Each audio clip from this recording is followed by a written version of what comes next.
Hello बाबू, कैसे हैं आप सभी। आज हम लोग बात करने वाले हैं फर्स्ट शिफ्ट जो संस्कृत का पेपर जो हुआ है उस पेपर का आंसर हम लोग एनालिसिस करने वाले हैं। आप लोग देखिए, शुरू से लेकर लास्ट तक बने रहिएगा, आप लोग अपना आंसर मैच कर लीजिएगा। चलिए हम लोग जल्दी देखते हैं, ठीक ना। और बहुत कोई तो आंसर मैच भी कर लिया होगा, फिर से दोबारा से मैच कर लीजिए, हाँ, ठीक ना। चलिए यहाँ पर देखते हैं, समझाते हैं। यह पेपर का डी सीरीज है। पेपर का कौन सा सीरीज है? डी सीरीज है। और जिनका जिनका डी सीरीज है, डी सीरीज वाला बाकी अन्य सीरीज वाला भी आ सकते हैं। चलिए आ जाइए और यहाँ पे मैच करते हैं हम लोग। तो देखिए, पहला क्वेश्चन है कि पाटलिपुत्र किस नदी के किनारे स्थित है? तो गंगा नदी के किनारे स्थित है। और कुटनीमत काव्य में कवि निम्न में से कौन थे? तो यह दामोदर गुप्त थे। कौन थे? दामोदर गुप्त के नाम दामोदर गुप्त थे। अहो कथम कोलाहल किसकी उक्ति है? तो प्रथम आलसी की उक्ति है। और यज्ञवल्लभ अपनी पत्नी मैत्री को किसकी शिक्षा देते थे? तो आत्म तत्व की शिक्षा देते थे। ऑप्शन नंबर डी इसका सही है। नेक्स्ट अगला क्वेश्चन है कि भारतीय धारा कैसी है? तो एक विशाल। भारतीय धारा कैसी? विशाल धारा, विशाल। ऑप्शन नंबर इसका डी सही है। कौन सा सही है? Option number D D D सही है। नेक्स्ट अगला क्वेश्चन है कि पुष्पवन संस्कार का उद्देश्य निम्न में से कौन सा है? पुष्पवन संस्कार का उद्देश्य जो है ना, गर्भस्थ में संस्कार का आरोपण से, गर्भस्थ में संस्कार के आरोपण से। ऑप्शन नंबर इसका बी सही है। उत्तम शांति क्या होता है? तो अहिंसा, अहिंसा होती है। उत्तम शांति क्या होती है? अहिंसा, अहिंसा होती है। नेक्स्ट अगला क्वेश्चन है कि करमवीर गाथा में प्रशासन के क्षेत्र में कौन लोकप्रिय हुए थे? तो राम प्रवेश राम। स्वामी दयानंद द्वारा किस धर्म के प्रचार प्रसार पे बल दिया गया था? तो बौद्धिक धर्म के प्रचार प्रसार पे। ऑप्शन नंबर सी सही है। व्याघ्र पथित कथा पाठ में किसके लिए कौतिन्य शब्द का प्रयोग हुआ है? तो युधिष्ठिर के लिए कौतिन्य शब्द का प्रयोग हुआ है। नेक्स्ट है कि उप उप उप जो उपसर्ग में निर्मित जो पद है में कौन सा? कहता उपसर्ग निर्मित पद निम्न में से कौन सा है? उप से बनने वाला उपसर्ग का पद जो है उपनयनम है। कौन है? उपनयनम, उपनयनम। नेक्स्ट है जगत गौरवम का संधि विच्छेद हो जाएगा जगत प्लस गौरवम। जगत प्लस का हो जाएगा गौरवम। ऑप्शन नंबर ए सही हो जाएगा। नेक्स्ट अगला क्वेश्चन है कि नरक नरकस्येदम नरकस्येदम में कौन सी संधि हो जी? नरकस्येदम में संधि अगर देखें तो व्यंजन इसका स्वर संधि होगा। कौन सा संधि होगा? स्वर संधि होगा। आंसर सही मारा हुआ है। और यह ठीक ना। चलिए आप लोग को हम बाद में एक्सप्लेन करते हैं। यहाँ पे सुनिए पहले बातें। मधुना पद का मूल रूप निम्न में से कौन सा होगा? मधुना पद का मूल रूप मधु ही होगा। क्या होगा? मधु होगा। ऑप्शन नंबर डी सही नहीं है, मधु होगा।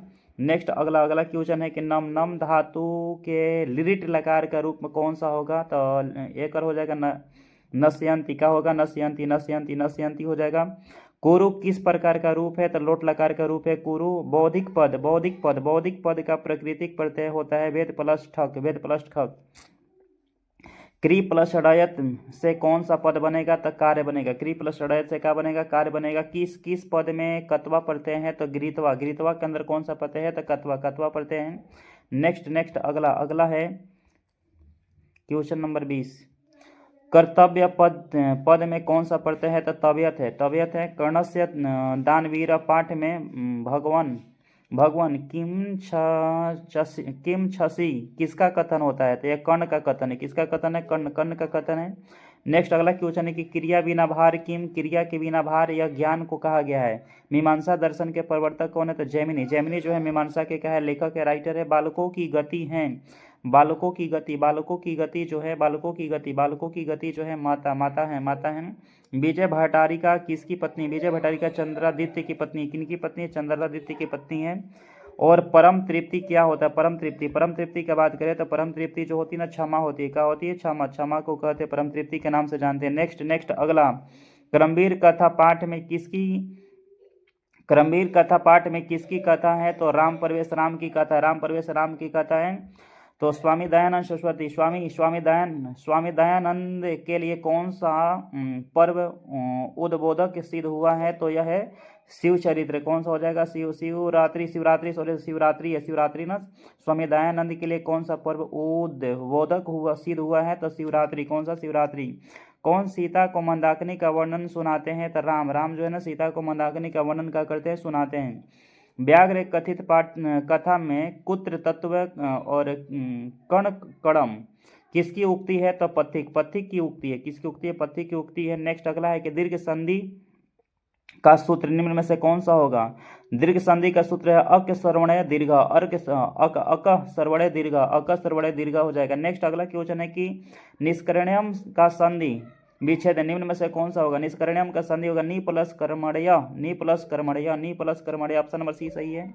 नेक्स्ट अगला क्वेश्चन है कि नदा पद में कौन सी विभक्ति प्रयुक्त है? तृतीय। नदा नदी का रूप है या तृतीय विभक्ति का प्रयोग हुआ है? कौन सा विभक्ति? तृतीय विभक्ति का प्रयोग हुआ है। भूतकाल के अर्थ में प्रयोग होता है तो लग लकार, लग लकार, लग लकार है। और बहुत से पदों को मिलाकर एक पद बनाना वो समास कहलाता है। क्या कहलाता है? समास कहलाता है, समास कहलाता है। नेक्स्ट अगला है कि चतुर्युगम में कौन सा समास है? तो यहाँ पे चतु में ना 4 हो गया, 4 हो गया तो द्विगु समास होगा। कौन सा होगा? द्विगु समास होगा। क्रिया के साथ किसका साक्षात संबंध होता है? तो कारक, कारक का। प्रति के योग में कौन सी विभक्ति? प्रति योग में या द्वितीय विभक्ति हो जाएगी। कौन सी विभक्ति होगी? द्वितीय विभक्ति हो जाएगा। नेक्स्ट अगला क्वेश्चन है कि पूजनियम क्या प्राकृतिक प्रत्यय होगा? पूज्य प्लस अनियर, पूज प्लस का हो जाएगा अनियर हो जाएगा। नेक्स्ट अगला क्वेश्चन है कि आलस्य पद में कौन सा प्रत्यय है?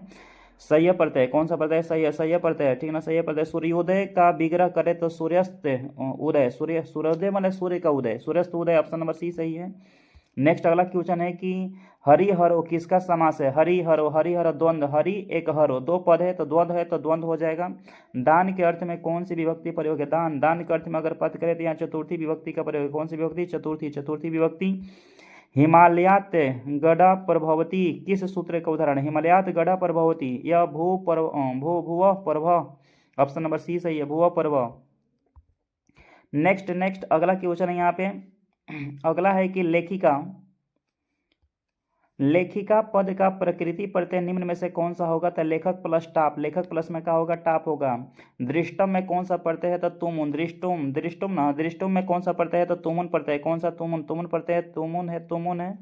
ओकरा बाद है मानव पद में कौन सा तदित प्रत्यय है? मानव में अड़यत हो जाएगा। गोपी में कौन सा स्त्री प्रत्यय है? डीप, गोपी के अंदर क्या हो जाएगा? डीप हो जाएगा, डीप डाप डीन, इस तरह से डीप हो जाएगा। स्वसुर का स्त्रीलिंग रूप क्या होगा? तो स्वश्रु हो जाएगा। क्या होगा? स्वश्रु हो जाएगी। नेक्स्ट अगला गृह डैश खाली स्थान गच्छ, रिक्त स्थान को उचित भरना। तो गृह प्रति गच्छ, गृहम प्रति गच्छ, ऑप्शन नंबर बी का सही हो जाएगा। नेक्स्ट अगला क्वेश्चन है कि संस्कार पद में कौन सा उपसर्ग है? सम। संस्कार जो पद है उसमें उपसर्ग की संख्या कौन है? सम उपसर्ग है। कौन सा उपसर्ग है? सम उपसर्ग है। कौन है? सम। नेक्स्ट अगला क्वेश्चन 52 नंबर क्वेश्चन है कि शिवोपासक में किन किन वर्णों की संधि हुई है? शिवोपासक में अ और उ, शिन, यहाँ पे देखिए शिव वो लिखा है ना, ओ तो ओ बना है, अ प्लस ओ मिल करके ओ बन जाता है, अ प्लस ओ मिल करके बनता है, ओ बन जाता है।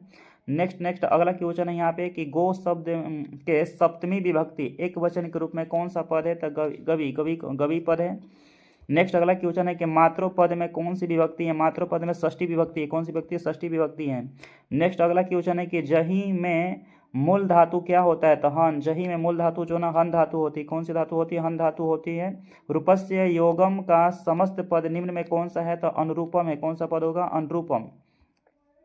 सर्मेण धन भवती, इस वाक्य में सर्मेण पद में कौन सी विभक्ति का प्रयोग हुआ है? तो सर्मेण, मेड़ के मतलब तृतीय विभक्ति, सर्मेण मेड़ हो गया, तृतीय विभक्ति का प्रयोग हुआ है, तृतीय व्यक्ति का प्रयोग हुआ है।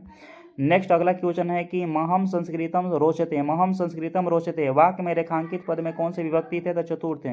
महम में यहाँ पे कौन सी विभक्ति थे? तो यहाँ पे चतुर्थ व्यक्ति का प्रयोग हुआ है। किस पद में ल्यूट प्रत्यय? ल्यूट में अनम होता है, लेखनम कौन सा होगा? ल्यूट प्रत्यय हो जाएगा, इसमें ल्यूट प्रत्यय का प्रयोग हुआ है। नेक्स्ट अगला है कि लोभा में कौन सा प्रत्यय? लोभा में घैया है, लोभा में कौन सा प्रत्यय? घैया। नेक्स्ट अगला है मंगलम पाठ में किस उपनिषद से मंत्र संकलित नहीं है? मंगलम पाठ में किस उपनिषद से मंत्र संकलित नहीं है? तो ऐतरेय उपनिषद से कोई मतलब यहाँ मंत्र संकलित नहीं है, ऑप्शन नंबर सी सही होगा। नेक्स्ट अगला क्वेश्चन है कि यूनान के किस राजदूत ने अपने स्मरण में पाटलिपुत्र का वर्णन किया है? तो मेगास्थनीज जो है एक यूनान के रहने वाले हैं, अपने स्मरण में पाटलिपुत्र का किया वर्णन किए हैं। मिथिला का दानशील और करुणानिक मंत्री कौन थे? तो वो वीरेश्वर थे। कौन थे? वीरेश्वर। मिथिला के दानशील और कारुणिक मंत्री जो है वीरेश्वर थे। कौन थे? वीरेश्वर। नेक्स्ट अगला क्वेश्चन है कि संस्कृत साहित्य कैसा होता है, तो विपुल। संस्कृत साहित्य कैसा होता है, तो विपुल। विपुल जो होता है संस्कृत साहित्य के नाम से इसको हम लोग जानते हैं। नेक्स्ट अगला है कि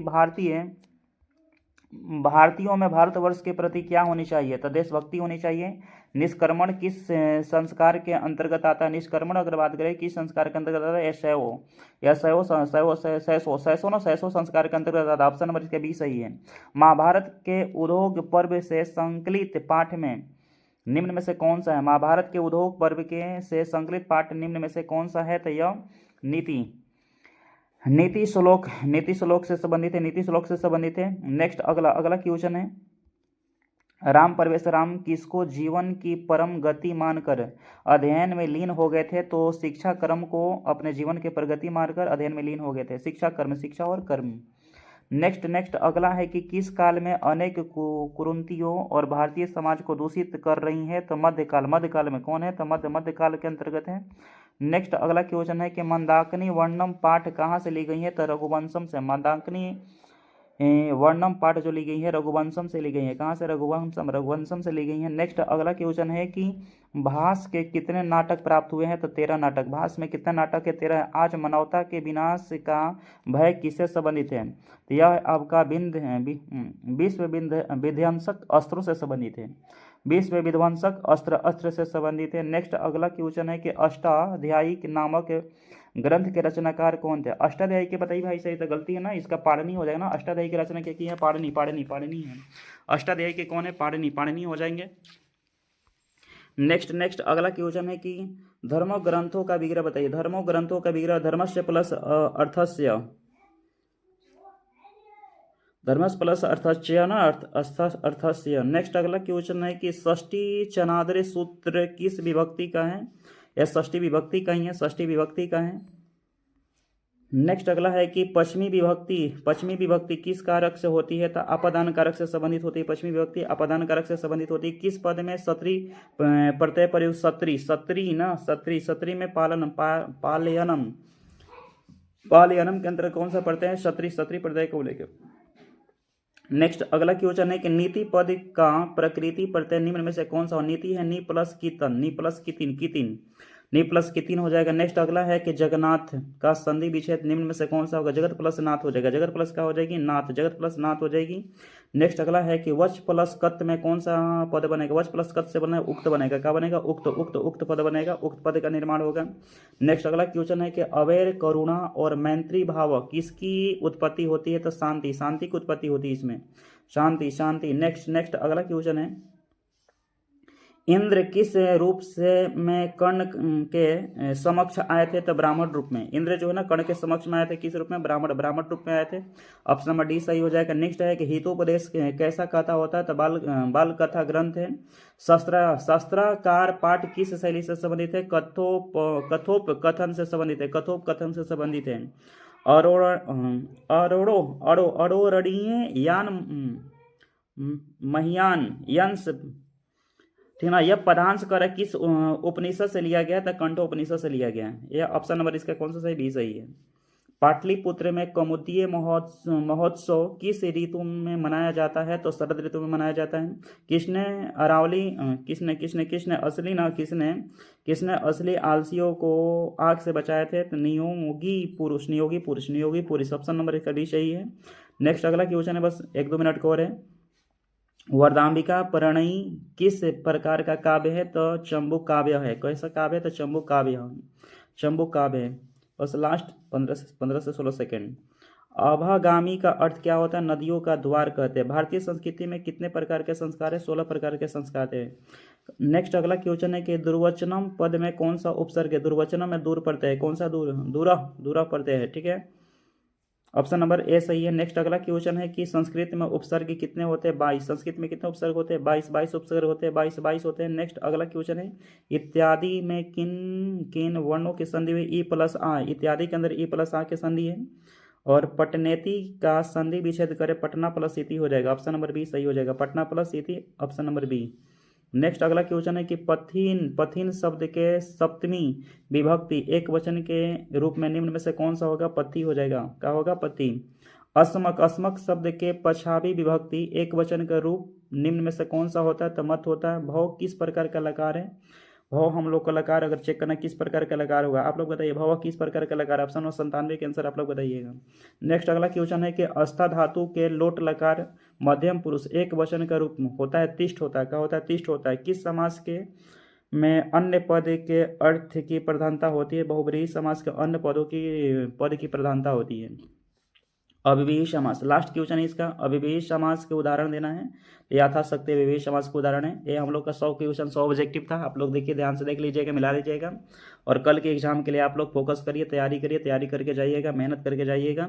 जितना पेज पलटना आज पूरा पूरा एकदम पलट लीजिए 10 से 11 बजे तक। बाकी 5 से 6 घंटा प्रॉपर नींद ले लीजिएगा। सुबह एक बार फिर से देख के आप लोग सेंटर पर जाइएगा। चलिए, बहुत बहुत धन्यवाद। मिलते हैं कल के एपिसोड में।